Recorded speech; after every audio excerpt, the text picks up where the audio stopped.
Hello guys అందరికి ఈ రోజు అయితే మేము అందరం క్రికెట్ మ్యాచ్ ఆడడానికి అయితే వెళ్తున్నాం. ఇంకా మా ఫ్రెండ్స్ అందరు వచ్చారు. వీడు సిగ్గుపడుతున్నాడంటే వీడి ఫ్యూచర్ నాకు అర్థమవుతుంది. ఇంకా అలా ఇద్దరు కెప్టెన్స్ టీమ్ కోరుకొని టాస్ అయితే వేస్తున్నారు. ఇంకా మళ్ళీ కెప్టెన్ అయితే చేంజ్ అయ్యాడు. ఇంకా వీళ్ళిద్దరు టాస్ వేసుకొని రెడీ అయితే అయిపోయారు. ఇంకా వాళ్ళు టాస్ గెలిచి బ్యాటింగ్ అయితే తీసుకున్నారు. మాకైతే ఫీల్డింగ్ వచ్చింది. ఇంకా మా బౌలర్స్ సగం వైడ్స్ అయితే వేస్తున్నారు. ఇంకా దాని తర్వాత ఒక పిల్లోడు అయితే బౌలింగ్ వేశాడు. ఇంకా వాడు బ్యాక్ టు బ్యాక్ 2 వికెట్స్ అయితే తీశాడు. పాపం హ్యాట్రిక్ వికెట్ అయితే మిస్ అయింది. మేము ఎక్కడికో తీసుకెళ్ళాలనుకుంటాం, మీరు ఇక్కడే ఉంటారు, అక్కడికి రారు. ఇంకా ఒక సైడ్ ఎండ్ అయితే ఫుల్ కొడుతుంది. ఇంకో పక్క నల్లగా అవుతానేమో అని భయం వేస్తుంది. ఇంకా ఎలాగో సన్ స్క్రీన్ యూజ్ చేయం కదా, అందుకే క్యాప్ అయితే పెట్టుకున్నా.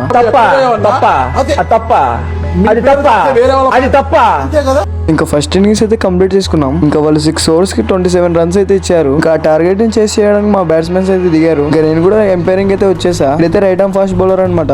మ్యాచ్ లో నేను కూడా బ్యాటింగ్ అయితే ఆడాను. 13 runs అయితే కొట్టాను. కానీ నా బ్యాటింగ్ వీడియో అయితే తీయలేదు. అదే నా స్పెషాలిటీ. ఇక్కడ చాలా అన్యాయం జరుగుతుంది. ఇక్కడ ఇంకా లాస్ట్ లో 2 balls కి 2 runs అయితే కొట్టాలి. వాళ్ళు డాడ్ అయితే అయ్యాడు. 1 ball 2 runs అయితే సింగిల్ అయితే తీసుకున్నాడు. ఇప్పుడే మ్యాచ్ ని డ్రా అయితే చేశాడు. ఇంకా మ్యాచ్ ఇక్కడతో డ్రా అయితే అయిపోయింది. నెక్స్ట్ వీడియోలో కలుద్దాం. Take care and bye. So ఇంకా మ్యాచ్ ఇలా అయితే కంప్లీట్ చేసేసాం.